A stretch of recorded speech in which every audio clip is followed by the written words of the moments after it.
To the people who live here, this is Liverpool 8. To the rest of us, it's Toxteth.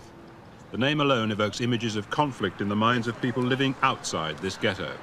This is the story of the people who live inside it. You wonder why we uprise, politically unstabilised, economically destabilised, people dehumanised, youth criminalised, mentally vandalised, housing ghettoised, politically unrecognised, and you wonder why we uprise.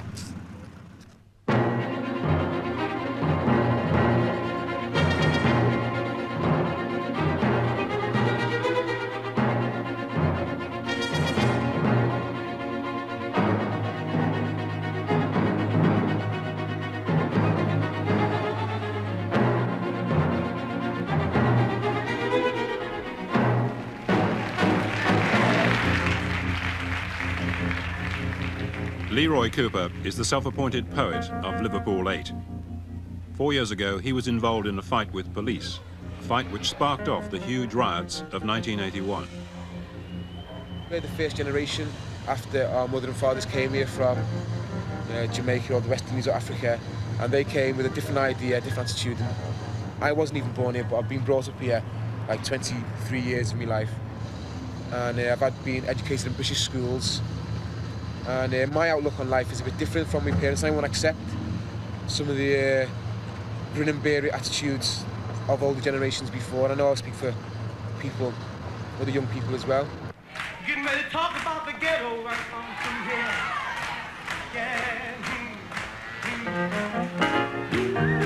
here. Granby Street is the jugular vein running through the centre of the Liverpool 8 ghetto. The life of the area's mainly black population of 20,000 revolves around Granby's shops, cafes and takeaways.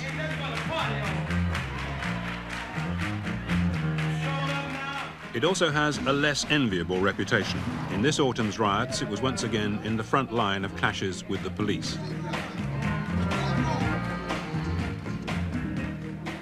How then do the locals explain the ghetto?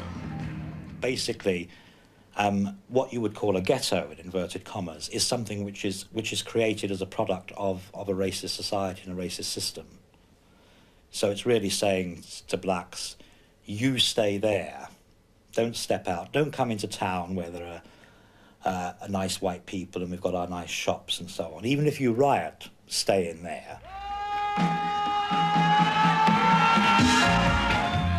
As you might expect in an isolated society like Liverpool 8, group leaders tend to emerge. Delroy Burris is a self-employed builder. Although he rejects the title of community leader, he is in fact a counsellor to the younger, less mature men in the Granby area. He's fit, wiry, intelligent and articulate. His nature is mercurial. When he talks about the police, he seems to find it hard to contain his temper. This community has gone through too much racial harassment in this society, even as black British, too much economic deprivation. And now, in 85, our youth have become politically aware. They fought in 81 on the streets and beat the enemy, which was the police front, because they were there to oppress the black community. I mean, you see pictures on South Africa, the way the police used to go in and work it to the black people, you know, with whips and everything. Let me tell you, before 81, the scene wasn't much different in Liverpool 8. If Delroy Burris is occasionally hot-headed, then the Mr. Cool of Liverpool 8 has to be Michael Showers. His life hasn't been entirely blameless, but he's well respected in the area, and most days you'll find him on Granby Street giving advice, asking questions. Hi, Sal. What happened about the house? They've got no way. We've got to go in. Unofficially, police describe Michael Showers as the godfather of Liverpool 8. It's certainly true that he has real influence, as well as enjoying good clothes, food and wine. At the same time, he clearly cares about what he calls his people, particularly the youngsters. He too has few words of comfort for the police. I think they've created so many scars on the minds of the youth of Liverpool 8, black and white, that the best thing that they can ever hope for is to be able to walk along Granby Street and be ignored, because the strength of the youth in Liverpool 8 is far stronger, I think, than the youth of, say, Brixton, Handsworth and other places, because I don't think you'll ever get a situation where you'll see the youth of Granby having football matches and so forth with the police. In the Liverpool riots of 1981, it was the police who suffered the worst scars. Undertrained and poorly equipped, 700 officers needed hospital treatment. Some were so badly hurt that they haven't worked since. Officers involved then predicted that one day a policeman would be killed and vowed they wouldn't take that sort of beating again. In this autumn's riots, the violence in Toxteth wasn't as bad as in 1981 or in outbreaks elsewhere. But in Tottenham, of course, a police officer was stabbed to death. England's probably, say, 10 or 15 years behind America, and like every day in America, policemen get shot and killed. It's no big thing, but it's a big thing here now in Britain. It's being attached to black people, you know what I mean? So we're being set up as the scapegoats, the real threats to the state, and these are the rebels. But how many black people have been killed by police in the last couple of months? How many black people have been killed by white imperialistic governments over the years? And now you're talking about one policeman now in your time. How many of my black people have been killed? Is anybody grieving for them? Only me and the black people here now who are still conscious of that legacy. You know what I mean? I'm not condoning what happened in Tottenham, but like, you know, what you do give out in life comes back to you. The Granby Street area is different in many ways from other immigrant inner-city ghettos. Firstly, the black community's been settled here for several generations. What sometimes confuses outsiders even further is that many people here are of mixed race, but always called black. Madam, thank you. Whatever the colour, this seems to be a genuinely caring society with no internal racial tension. We just look upon ourselves as individuals, running or working, whatever you want to say, in Granby, and trying to make a good living and living together. And I haven't found any difficulties whatsoever or any obstacles in my way. Hello from Toxteth, say the cheery smiles. Hello from Toxteth, say the sparkling eyes. Come to dinner, come to tea. We're not cannibals, can you see? We're not muggers, can you see? We're not drug pushers, can you see? We're not rioters, can you see? We come from Toxteth, can you see? The daily papers, they lie daily, can you see?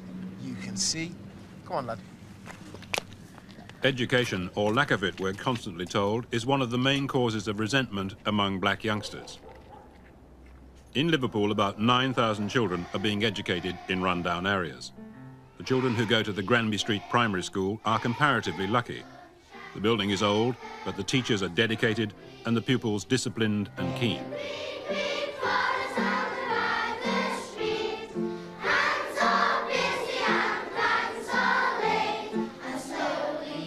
Most of the black children here, though, won't achieve their potential.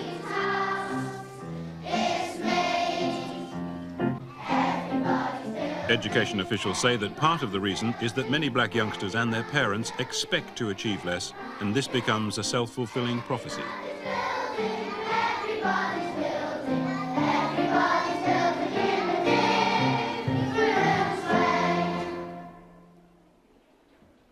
A black child or black children and white children, they go to school together from Form 1, day 1. They leave school together. And as soon as they get to 17, 18, they part company. Why? The system has driven them apart. Because of the system, the black community has created its own set of alternative agencies. For example, in houses once occupied by wealthy Liverpool merchants, they now have their own employment bureau. They feel they'll have no success in competing with the thousands of white unemployed on Merseyside. Okay. These people have been persuaded to apply for junior bank jobs paying £60 a week before tax. It's nothing new to them. They've each applied for 20 similar jobs before, without success. 90% of blacks in this area are unemployed, Yet it's unusual to see a black face working in one of the city centre stores in Liverpool. Because there's so much white unemployment in Liverpool, it's claimed that the much greater problems of the black community are brushed aside. Yes. I think it's very important that we champion the cause more effectively and positively, because I don't think white people who are in positions of power do take notice to the problems of black unemployment. And if we take, for instance, the City Council, the largest public employer and the largest employer on Merseyside, 31,000 people they employ, yet there's only 280-odd black people working for them. You take the County Council, 15,000 employees, less than 20 people, black people working for them. Liverpool Area Health Authority, 15,000 again, less than 300 to 400 black people there. We look at the private sector, eight of the largest companies there, and you've got something like 3,000 or more people working there, and you've got less than 12 black people working within them. In the same crumbling terrace, the Liverpool 8 Law Centre, set up after the riots of 4 years ago. It lives from hand to mouth on contributions from trusts and large companies. The staff here try to diffuse potential trouble by taking up legitimate complaints by members of the black community. The centre was founded with the help of the Bishop of Liverpool. I can put it very simply that people who have felt so excluded from the life of this city, so that we know that there is no black barrister, black solicitor or solicitor's clerk in Liverpool, even though there's been a black community for well over 100 years. There's no black councillor. The notion that the law could be a friend is actually a very important point, and that people could begin to say, yes, we can use the law, peaceful means, to tackle issues about housing or employment or whatever may be. Today, we are here in Granby to evangelize the people here, Father, because Granby Street is known by Liverpool, is known to all Liverpool that is a troubled area. Most weeks, less orthodox clergymen find their way onto Granby Street.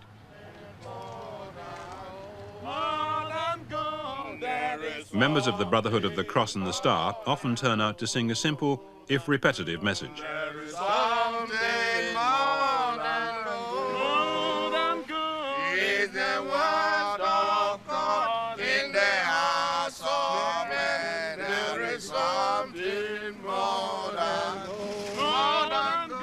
They believe, it seems, that Christ has already returned. Cynical passers-by remark that he hasn't been seen much on Granby Street lately.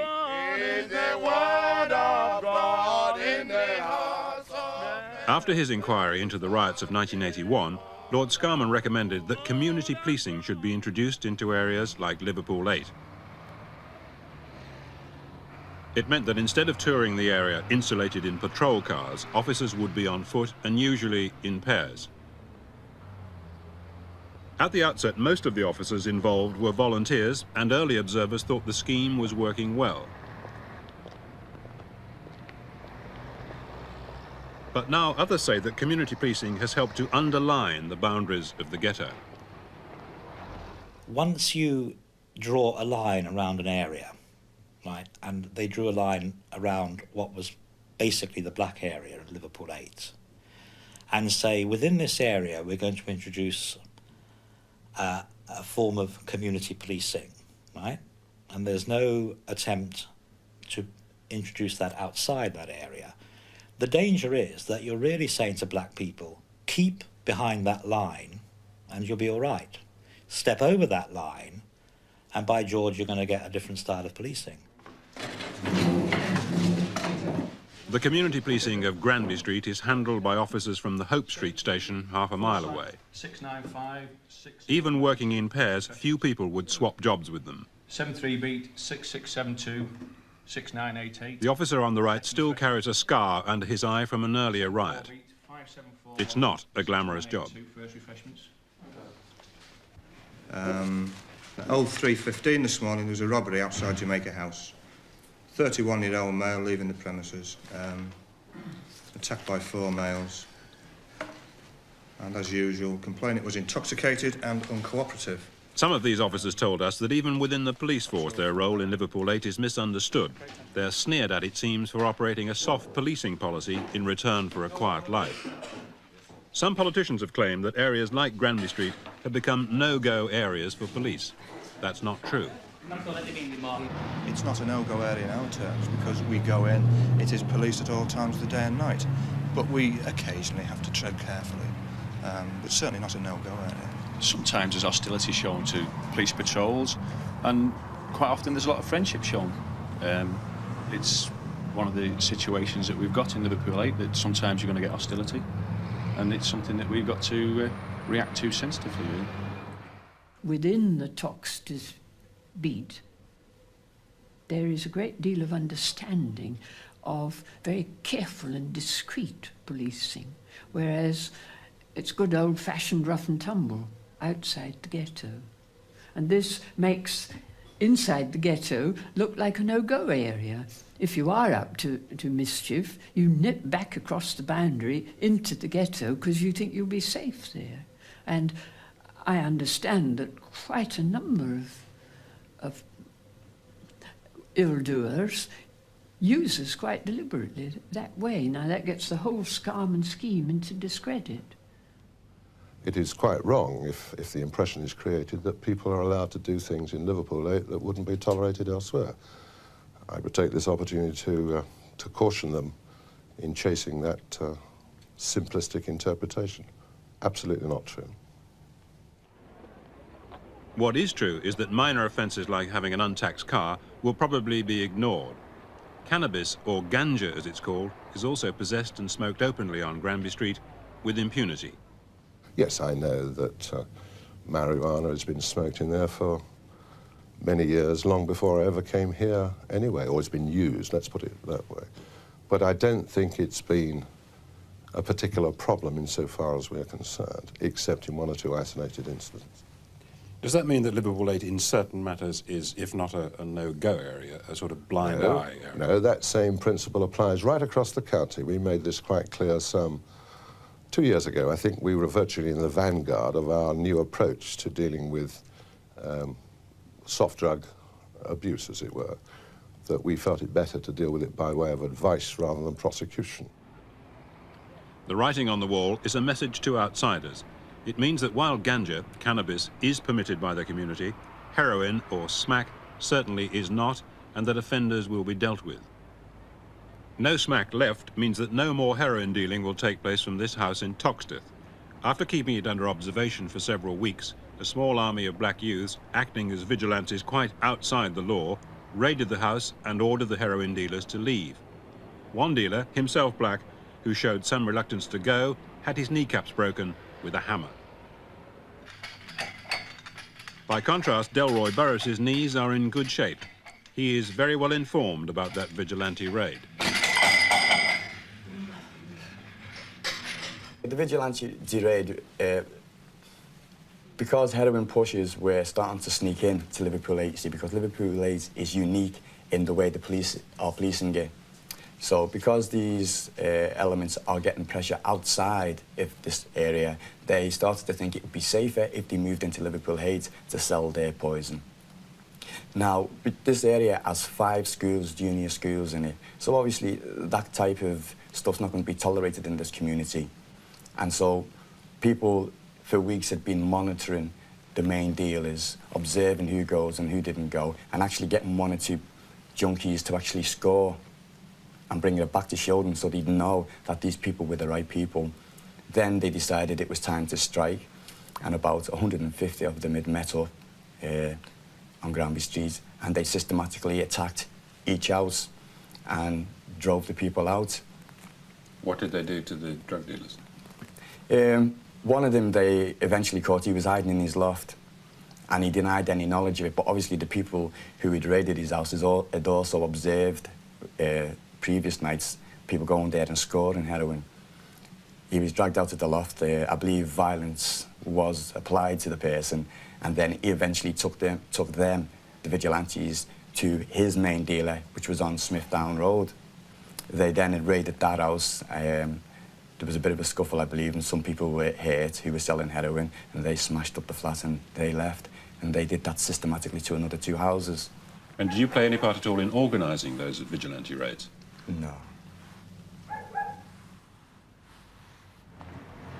Liverpool's early wealth as a seaport was based on the inhuman triangle of the slave trade, bringing slaves from Africa, then onto the New World. It's claimed by the black community that this history has left racism ingrained in the fabric of the city. It's not just Liverpool, it's the whole country built on black man's slavery. Black man's suffering built on social lies, and you wonder why we uprise. Worries and problems for the old slave town because they can't keep the black man down. They fought for freedom in 81, they fought to survive in 85. Worries and problems in the old slave town because they can't keep the black man down. Because since January or thereabouts of this year, there's been an increase in the type of gratuitous violence which the officers suffer. And they're catcalled, they're spat at, they're followed by quite large groups of youths. And it's rather an untenable sort of a situation. I think the one we can talk about is the stolen vehicle syndrome, where a car was stolen, it was driven into the area, and immediately the stolen car got in there and the police car followed it. The road was blocked off, and immediately at both ends, and the officers were stoned, the vehicle was stoned, and another car came up and rammed it. And we had in April of this year, we'd 4 officers quite badly injured by this tactic. Why, we just don't know. As summer approached, police nightly reports noted more incidents known as tension indicators. July the 27th, early hours of the morning, 3 police officers drive into Toxteth to help a customs officer whose motorbike has been stolen. All 3 injured when attacked by a gang of over 50 black youths. No arrests. August the 2nd, midday, a car used in a jewellery raid is driven into Toxteth. A police car in pursuit is badly stoned by black youths. The police car is ordered to abandon the chase. No arrests. August the 10th, a local Toxteth carnival invaded by black youths from Brixton develops into a fight in which knives are used. 1 black youth from London dies in hospital. This time there was an arrest in the early morning. Although no one realised it at the time, the fuse for the October riot had been lit.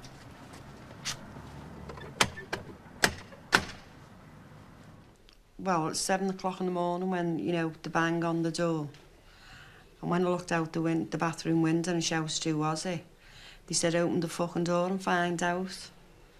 I came down the stairs, and when I opened the door, there was two uniformed policemen, and they just, you know, moved aside, and this big fella, plain clothes, asked for the people that lived here before. When I said you know, don't live here, he said, "Well, what's your name?" When I said Nichols, he said, "Right," he said, "We want your son, Stephen." Stephen Nichols had indeed been at the carnival and had a fresh cut on his left cheek. After his arrest, he was taken to the Admiral Street police station near Toxteth. This is Tony Kerner with Radio City News. About 150 people began to gather outside the Admiral Street station after the arrest of a man... The word flashed around the community that Nichols had been unjustly arrested and was being mishandled at the police station. Between 150 and 200 men, mainly black, laid virtual siege to the station for several hours. Delroy Burris was there. Well, what exactly were these 200 or so people doing? What were they shouting and doing? Release him. Why aren't you arresting people from London? Why aren't you looking for the people who came down to Liverpool with knives? Why aren't you looking for the people who'd slashed the man who was in your police custody? It seemed, from the community point of view, that the police investigation was one-sided. Stephen Nichols was released that night and is now back on Granby Street. No charge has been preferred against him. That incident prepared the ground for October the 1st. 4 different black youths from Toxteth, who'd also been at the carnival, were appearing in court charged with causing an affray. Once again, there were allegations of injustice and rumours that the men would not be granted bail. Too many people from Liverpool 8 turned up and demanded to be let into court to see fair play. Now, there's no need for a rush or a stampede. Take it easy. Take it easy. Mind this Scenes like this were repeated inside the court building, and police and supporters of the defendants almost came to blows. But it was after the hearing, when the men were not granted bail, that the riot seemed inevitable. These officers from the Operational Support Division, who'd been on duty outside the court, were later that night to be at the centre of a controversy over police tactics. The trouble in Liverpool 8 started about 5:30. Private motorists were stopped by gangs of youth and in some cases pulled from their car. That is something that nobody, incidentally, in the community condones or justifies. The police responded to that. But what seemed to happen after that, and I don't think anybody is saying the police shouldn't have responded to that, but what seemed to happen subsequent to that is that, unfortunately, the Operational Support Division, the OSD, moved into the area and moved in onto Granby Street and began to use the tactic of driving vehicles, Land Rovers and transit vans, very fast up and down Granby Street, on the pavements as well, with the intention of clearing any groups that happened to be there. From the police tactics that were used last night, I honestly believe, as do a lot of other people, they intended to kill people last night. I was terrified, not just for me, but for other people. And I just can't, you know, we live with this. We live with these people. And they're supposed to be there to protect and uphold the rule of law and order. And we take crap day after day from these people. Give us a delivery. Tell them all. That night, the police vehicles were sweeping down Granby Street in this direction, some of them mounting the pavements. And standing just here were a group of people, including the Roman Catholic Archbishop of Liverpool, Derek Warlock. He had to force himself against this wall, and the wing mirror of a police Land Rover missed him by literally that much. Now he says that he feels it would be improper of him to discuss that incident. You know that the Archbishop now doesn't wish to discuss that incident at all. I mean, how do you feel about that since you were on the spot? I feel very let down. Not just myself, a lot of people in the community feel very let down, because you have local priests who, as far as we are concerned, give total commitment to that community. They're prepared to go out on a limb, you know, to save people in situations such as that. Now, here you have the head of the church in Liverpool, the Catholic Church, who was in a position to make known to people that the police were carrying on in this fashion, you know, intimidating and bullying, aggression for no reason whatsoever. He could have made this public. He could have given credence to the stories that people tell and everybody disbelieves. I think he sees himself as a conciliator and faces the fact that he's got to deal with the police in the future and doesn't want to get involved in the controversy. Everybody, I mean, is in a similar position. Because you have an altercation with the police one day, it doesn't mean that in a future date you do not have to go to see them and speak to them. I mean, at present, I feel very bitter about what happened on those particular occasions. But possibly in the future, I may well sit round at a table with police officers and discuss other matters. Maisie Uda was on her way home on the night of the riot. When she was near her own house in a side street off Granby Street, she saw about 12 officers jump out of an OSD vehicle. Now she's been asked to go to the law centre to give her version of events to officials who are trying to build up a dossier of exactly what happened that night.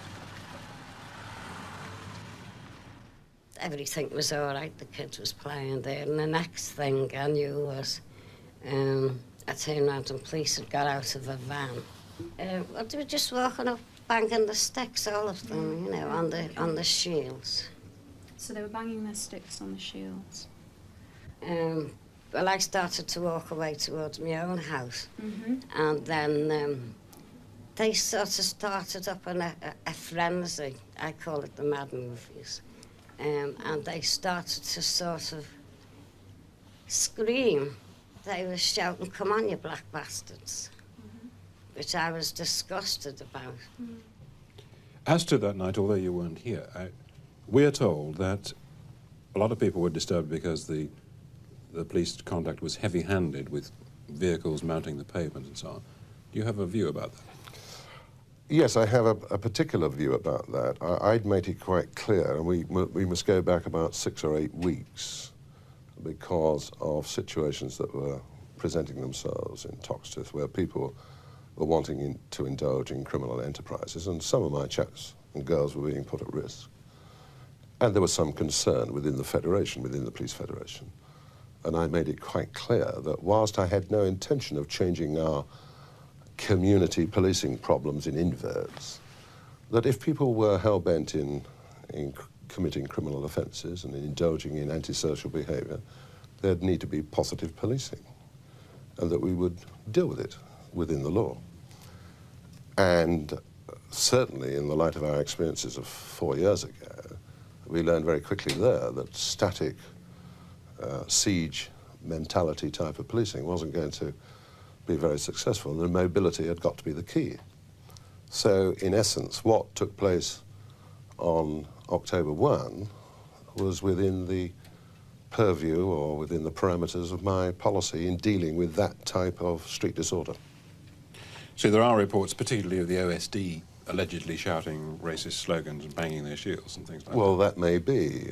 I don't know. I can neither deny or agree that it was so. And in those situations, certainly when you're dealing with ethnic groupings, that sort of recollection is always brought forward. The next day, the community police had the unenviable job of coming back on the beat here in Granby Street. And that day we saw the whole of an incident which sums up the gulf between police and black youths. An officer was standing about here, arguing with a black lad, who eventually spat on the officer, hitting him about here. The policeman lost his temper and chased him off in that direction. Meanwhile, another officer came across here and either tripped himself or was tripped until he finished up on the floor here in the middle of the road. Within seconds, about 3 or 4 black lads put the boot in from every direction, breaking his jaw. Seconds after that, a police transit came up here, out-jumped 3 or 4 officers, and 1 black youth disappeared under a hail of police fists and truncheons and shields. Now, if you ask the police about that incident today, all they can remember is that one of their lads got a broken jaw. If you ask the black youths, all they can remember is that one of them got beaten up by the police. There's no common ground. Now the community police set off on the beat, not knowing what to expect. Some of the more mature officers seem disheartened that years of painstaking work may have been ruined by a few hours' violence. Being there, presumably, either in this building here or the next door. Policemen and women don't volunteer to come to Toxteth anymore. Apart from the personal risk, most officers calculate that the strain on their families is too great. The community police now have a new difficulty. In the mythology which tends to spring up around a riot, it's claimed that they helped the OSD to carry out their firm tactics. I also observed when the police were doing what they were doing here, community policemen in riot gear showing the special operations police where to go, how to reach places and who to attack. And then the next day you'd see them walking on Granby Street with their helmets, the chin straps on, and some of them walking with the batons out. These were the same arseholes that a couple of days ago was stroking our children's head, you know, saying, all right, kid, that was your dad, you know, and passing the ball. And now here they are, standing there, truncheons out, looking to beat anybody they can see. And then in a week's time, they'll take all this off and they'll be walking down the street saying, hello, how are you? Let's not be two-faced. If we're going to be critical about each other, let's be bloody critical about each other. But let's not be two-faced, because I won't be. I'll tell you straight, you're a bastard. And I have told them straight. Do you say then that this thing called community policing has never worked? I say community policing was twofold. It was, after 81, the police had realised the vulnerability because they travelled around in closed vehicles for so long. They were totally out of touch with the community. They didn't know people's names. They didn't know the area so well. That's how they got such a good hiding in 81. And I believe community policing, because if you look at all the proposals that Scarman had proposed, the one thing that was enforced very, very rigorously was community policing. Now, it was twofold for this. One, to get to know the community, get to know the layout of it, get to know the people, get to know the different factions and what have you. But also, I believe there's a big drawing board somewhere down in HQ with individuals' names, where they live, who they go to, who their friends are, what the registration number of all these vehicles are. I believe community policing is a massive observation of this community. We don't believe that we've done anything wrong. We believe we've carried out Scarman to the ultimate. And if we're now going to look at what's happened over the recent past, we don't think you should be looking at the police force. You should be looking at the other factors. Because as far as we're concerned, and especially in Merseyside, we have carried out Scarman's recommendations to the hilt. And we believe that the trouble that's happening now is not the responsibility of the police force.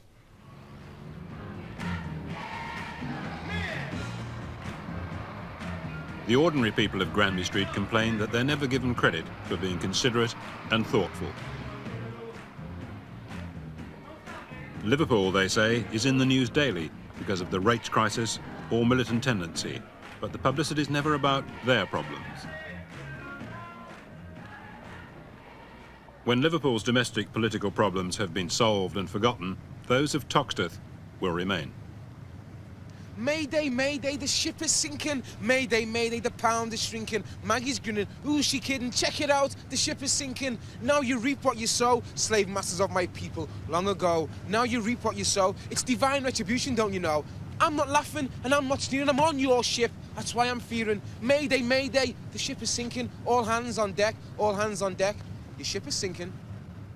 If you have people with profound sense of injustice for economic, social, whatever reasons, and you send in the police to keep the lid on it without relieving the tension, then you are on the road to violence.